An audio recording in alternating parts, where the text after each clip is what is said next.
नमस्कार, आपण पाहताय मराठी 24 तास सुपर फास्ट न्यूज.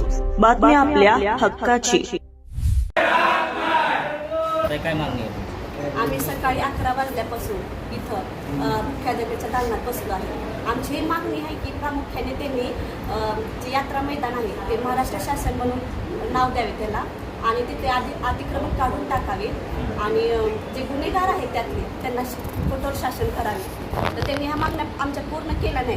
त्यांनी तर पहिल्यांदा ऐकलेच नाहीत त्या मागण्या. आम्ही निवेदन देऊन त्यांना 1 महिना झालं, त्यांनी त्याच्यावर काही दखल घेतली नाही. म्हणून आम्ही ते आंदोलन केले. ह्याची पूर्ण सूचना त्यांना दिली होती, पण त्यांनी पूर्ण दुर्लक्ष केले आहे आणि ते आम्हाला इथे बसवून दुसऱ्या गावी गेले आहेत.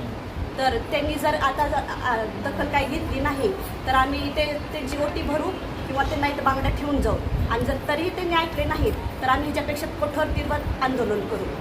ते जर आज भेटले नाही ते जर आज भेटले नाही तर आम्ही उद्या येऊ. ते उद्या बी नसतील तर आम्ही नंतर परत येऊ. जोपर्यंत त्यांनी आमचं ऐकणार नाही तोपर्यंत आम्ही येत राहू तिथे. आपण किती वाजल्यापासून बसलेलो आम्ही 11 वाजल्यापासून बसलो. आता वाजले 3 वाजले. महिलांना खूप कामी घरात असतात. ते घर सोडून भाविकांचा विचार करण्यासाठी इथे येऊन बसले. त्यांना एवढा विचार वाटत नाही की हे नागरिक आहे, त्या नागरिकांचं जरा ऐकावे, पण ते कसलंच ऐकत नाहीये. किंचितही दखल घेतली नाही याची.